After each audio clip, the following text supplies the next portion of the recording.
Assalamualaikum warahmatullahi wabarakatuh.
Innal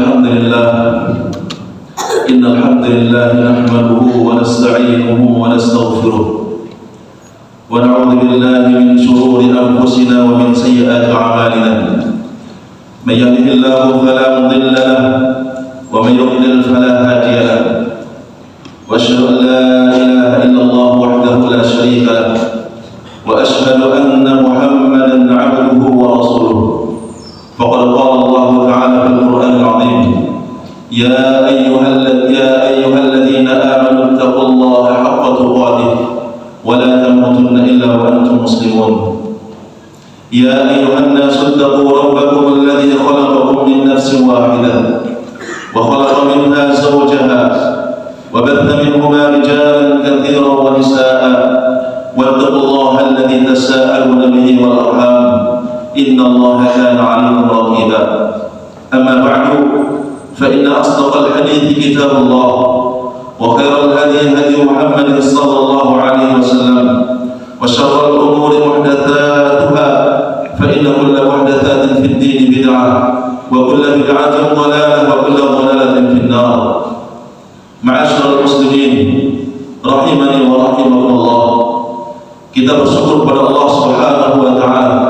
atas limpahan karunia kepada kita semua, sehingga alhamdulillah di siang hari ini Allah Subhanahu wa taala masih memberikan kita kesempatan untuk mengabdikan diri kepadanya. Kemudian salawat dan salam kita aturkan kepada junjungan kita, suri tauladan kita, Nabi penutup para anbiya, yaitu Nabi sallallahu alaihi wasallam. Ma'asyiral muslimin rahimani wa rahimakumullah. Di saat Allah Subhanahu wa taala menghendaki terjadinya hari kiamat, Dia pun memerintahkan malaikat Israfil untuk meniupkan sangkakalanya 2 kali. Tiupan pertama sebagai tanda untuk membinasakan seluruh makhluk yang ada di bumi dan yang ada di langit. Sedangkan tiupan kedua untuk membangkitkan mereka. Allah Subhanahu wa taala berfirman di dalam surah Zumar ayat 68, "Wa nufikha fis-sur fasa'iqa man fis samawati wa man fil ardi illa man syaa Allah, thumma nufikha fihi ukhra fa idza hum qiyamun yanzurun." Dan ditiuplah sangkakala, maka matilah siapa yang di langit dan di bumi kecuali yang dikehendaki Allah Subhanahu wa taala. Kemudian ditiup sangkakala itu sekali lagi, maka tiba-tiba mereka berdiri menunggu putusannya masing-masing. Maka setelah malaikat Israfil meniupkan sangkakala yang kedua kalinya, semua makhluk pun dibangkitkan oleh Allah Subhanahu wa taala dari kuburannya. Lalu mereka dikumpulkan dalam suatu padang yang amat luas, yang rata dengan tanah, dalam keadaan tidak berpakaian. Mereka tidak menggunakan sendal dan tidak dikhitan, dan tidak membawa suatu apapun. Rasulullah SAW bersabda, pada hari kiamat nanti manusia dikumpulkan dalam keadaan tidak memakai sendal, tidak berpakaian, tidak dikhitan. Maka Aisyah radhiyallahu taala anha bertanya, apakah mereka tidak saling melihat satu sama lain? Maka Rasulullah sallallahu alaihi wasallam bersabda, wahai Aisyah, kondisi saat itu amat mengerikan sehingga tidak terbetik sedikit pun dalam hati mereka untuk melihat aurat yang satu dengan yang lain. Hadis ini diriwayatkan oleh Imam Al-Bukhari dan Imam Muslim. Iya, saat itu masing-masing dari mereka memikirkan diri mereka sendiri dan tidak sempat memikirkan orang lain. Bahkan orang terdekat pun seperti ayah, anak mereka, siapapun orang-orang yang terdekat, mereka akan sibuk dengan diri mereka masing-masing. Allah Subhanahu wa taala berfirman, "Yauma yafirrul mar'u min akhihi wa ummihi wa abihi wa sahibatihi wa banihi. Likulli imri'in minhum yawma idzin sya'nun yughnihi."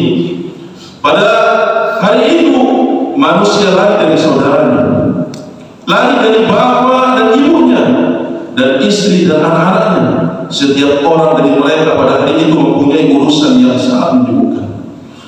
Semua manusia saat itu berada di dalam ketidakpastian, masing-masing menunggu apakah mereka termasuk orang-orang yang beruntung ataukah sebaliknya mereka orang-orang yang merugi, dimasukkan ke taman-taman surga, atau mereka dimasukkan di salah satu taman dari taman-taman neraka. Dalam kondisi seperti itu Allah Subhanahu wa taala kaum muslimin mendekatkan matahari sedekat-dekatnya di atas kepala para hambanya, sehingga panasnya sinar matahari yang sangat luar biasa itu mengakibatkan keringat yang bercucuran. Maka kita lihat hadis Nabi sallallahu alaihi wasallam.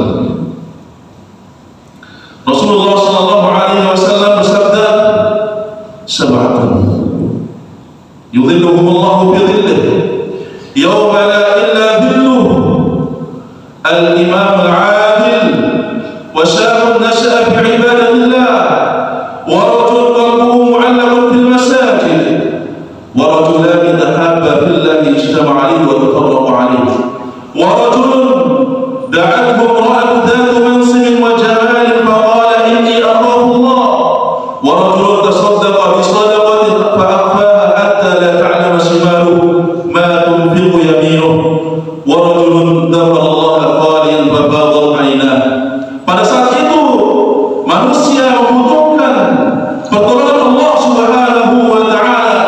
Kita lihat hadis yang diriwayatkan oleh Abu Hurairah radhiyallahu taala, hadis dari Abu Hurairah radhiyallahu taala anhu, bahwasanya dari Nabi sallallahu alaihi wasallam bersabda, 7 golongan yang akan diberikan naungan oleh Allah Subhanahu wa taala. Pada saat itu tidak ada naungan kecuali naungan Allah Subhanahu wa taala. Yang pertama adalah imam yang adil. Yang kedua, seorang pemuda yang tumbuh dewasa dalam beribadah kepada Allah. Yang ketiga, seorang yang hatinya bergantung ke masjid. Yang keempat, 2 orang yang saling mencintai karena Allah. Mereka bertemu karena Allah dan berpisah karena Allah.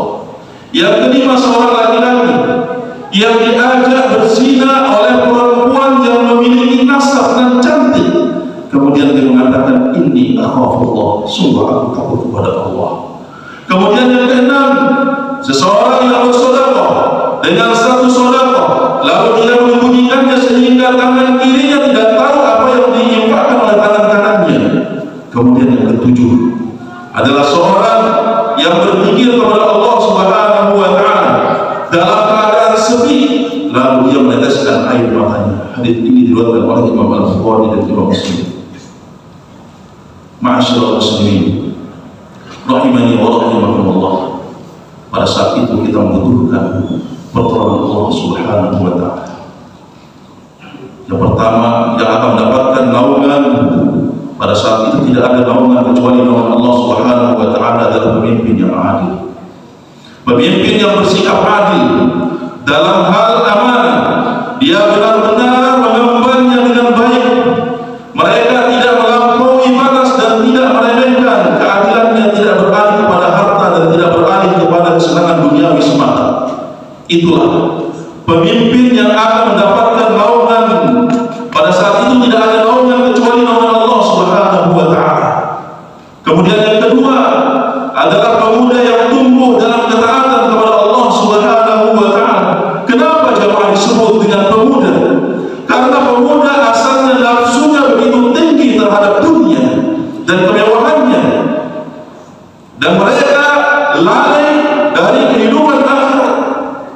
Kalau ada pemuda yang rajin berjamaah di masjid, rajin menghadiri sholat subuh, rajin menghadiri sholat jamaah, akhlaknya pun bagus pada Allah Subhanahu wa taala, kemudian kepada kedua orang tuanya, dia pemuda yang jadi harapan akan mendapatkan naungan. Pada saat itu tidak ada naungan kecuali naungan Allah Subhanahu wa taala. Wahai para pemuda, Allah Subhanahu wa taala memberikan kita kesehatan saat ini. Jangan tunggu hari esok. Siapa yang menjamin kita hidup setelah ini? Maka sempatkan dulu. Mulailah saat ini kita beribadah kepada Allah Subhanahu wa taala. Kita isi masjid Allah Subhanahu wa taala untuk sholat jamaah. Jangan hanya kita melihat orang-orang tua di depan. Para pemuda di mana mereka?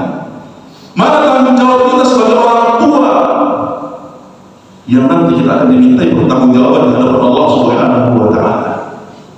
Kemudian yang selanjutnya, yang ketiga adalah orang yang hatinya selalu terkait dengan masjid.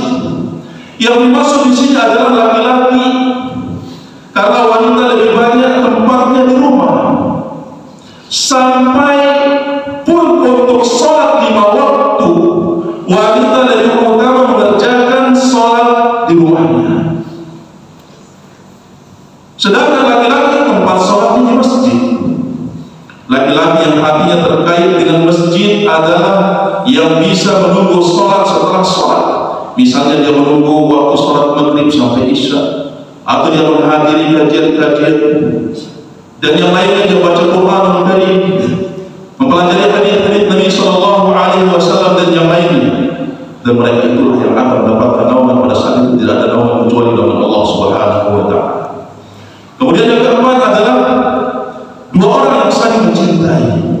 Dia bertemu karena Allah, dia berpisah pun karena Allah Subhanahu wa taala. Yang dimaksud adalah mereka yang berteman karena Allah, sehingga teman yang dipilih adalah karena pada kesolehannya, bukan tertarik pada dunia, bukan tertarik pada harta. Pertemanan tersebut dibangun di atas iman, pertemanan tersebut dibangun di atas iman sampai mau menjemput mereka. Itulah pertemanan yang hakiki. Bukan pertemanan ketika harta temannya banyak berteman, jadi sahabat, bukan. Yang dimaksud adalah pertemanan yang bisa membimbing kita ke jalan Allah Subhanahu wa Ta'ala. Kemudian yang kelima, jamaah kaum muslimin rahimani wa rahimakumullah, yang akan diberikan naungan pada saat itu tidak ada naungan kecuali dengan Allah Subhanahu wa Ta'ala, adalah seorang laki-laki yang diajak berzina oleh seorang wanita yang mempunyai kedudukan yang lagi cantik. Maka laki-laki ini mengatakan, inni akhafullah. Apakah hadis ini tertuju pada laki-laki saja? Tidak.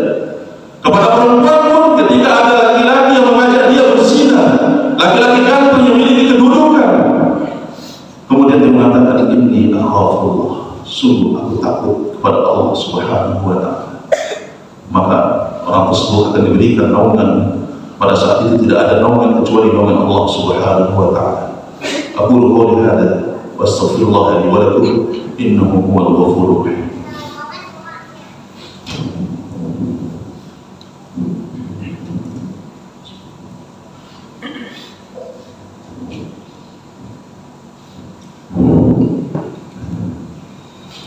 Alhamdulillahirabbil alamin. Wassalatu wassalamu ala asyrafil anbiya'i wal mursalin wa ala alihi wa sahbihi wa man tabi'ahum bi ihsanin ila yaumiddin. Amma ba'du. Kita ketahui bersama jamaah salat Jumat yang dirahmati oleh Allah Subhanahu wa Ta'ala, disebutkan dalam hadis Nabi sallallahu alaihi wasallam bagaimana kisahnya Nabi Yusuf alaihissalam, yang beliau diajak berzina oleh permaisuri raja Mesir yang menggodanya. Kalau tidak dengan pertolongan Allah Subhanahu wa Ta'ala dan perlindungannya, tentu Nabi Yusuf bisa saja terjerumus dalam perzinahan. Maka kaum muslimin rahimani wa rahimakumullah, jaga anak perempuan kita dari pergaulan-pergaulan bebas. Jaga putra putri kita dari pergaulan-pergaulan bebas saat ini. Fitnah demi fitnah kita temukan saat ini. Kehidupan saat ini berboncengan antara laki-laki dan perempuan itu sudah tidak ada aib. Mereka berdua, orang tua membiarkan putra putrinya berboncengan dengan perempuan yang tidak jelas,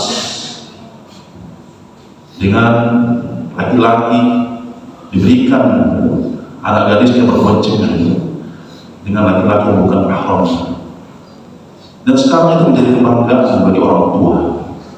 Tapi suatu hari Allah akan bertanya tentang hal tersebut. Kita membiarkan anak gadis kita, kita membiarkan anak laki-laki kita dengan pergaulan bebasnya, maka sungguh merugi orang tua yang seperti itu. Ma'asyiral muslimin rahimani wa rahimakumullah. Kemudian yang golongan yang keenam, yang nantinya akan mendapatkan naungan Allah Subhanahu wa Ta'ala, pada saat itu tidak ada naungan kecuali naungan Allah. Wa rajulun tasaddaqa bi shadaqatin fa akhfaha hatta la ta'lama shimaluhu ma tunfiqu yaminuhu. Seorang yang bersedekah dengan suatu sedekah, lalu dia menyembunyikannya sehingga tangan kiri tidak tahu apa yang diinfakkan oleh tangan kanannya. Maksudnya adalah sedekah yang paling utama adalah sedekah yang dilakukan dengan sembunyi-sembunyi.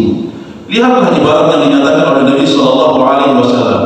Tangan kanan yang berinfak lantas tangan kiri tidak mengetahui. Ini menunjukkan bahwa yang paling dekat saja tidak mengetahui kalau ia bersedekah. Namun jamaah kaum muslimin rahimani wa rahimakumullah, boleh saja seseorang bersedekah dengan terang-terangan untuk memberikan contoh pada orang lain. Juga sedekah boleh dilakukan terang-terangan jika yang dimaksud adalah sedekah wajib seperti zakat dan nafkah keluarga, maka itu boleh. Kemudian yang terakhir, jemaah kaum muslimin rahimani wa rahimakumullah, yang akan diberikan naungan pada saat itu tidak ada naungan kecuali naungan Allah Subhanahu wa Ta'ala.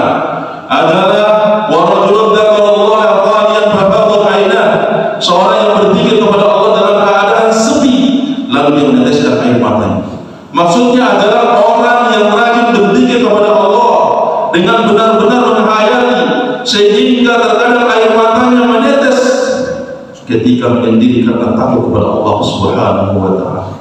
Dikatakan dia berzikir dengan diri atau ketika sepi, menunjukkan bahwa zikir yang utama itu disembunyikan karena lebih menjaga diri dari sifat dia. Semoga Allah Subhanahu wa Ta'ala menjadikan kita di antara 7 golongan yang akan diberikan oleh Allah Subhanahu wa Ta'ala, yaitu naungan. Pada saat itu tidak ada naungan kecuali naungan Allah Subhanahu wa Ta'ala. Akhirnya marilah kita bersalawat kepada Nabi sallallahu alaihi wasallam. Inna Allaha wa malaikatahu yusholluna 'alan nabi. Ya ayyuhalladzina amanu shallu 'alaihi wa sallimu taslima. Allahumma shalli 'ala Muhammad wa 'ala ali Muhammad kama shallaita 'ala Ibrahim wa 'ala ali Ibrahim innaka Hamidum Majid. Wa barik 'ala Muhammad wa 'ala ali Muhammad kama barakta 'ala Ibrahim wa 'ala ali Ibrahim innaka Hamidum Majid. Allahumma ighfir lil muslimin wal muslimat wal mu'minina wal mu'minat al ahya'i minhum wal amwat. Allahumma ighfir lana dhunubana wa liwalidina warhamhuma kama rabbayana shighara. Allahumma inna nas'aluka al-jannah wa na'udzu bika minan nar. Allahumma 'atiq riqabana wa riqaba abaina wa ummahatina minan nar. Allahumma inna nas'aluka husnal khatimah wa na'udzu bika min su'il khatimah. Rabbana dhalamna anfusana wa in lam taghfir lana wa tarhamna lanakunanna minal khasirin. Rabbana atina fid dunya hasanah wa fil akhirati hasanah wa qina adzaban nar. Wa akhiru da'wana alhamdulillahi rabbil alamin. Aqimis salat.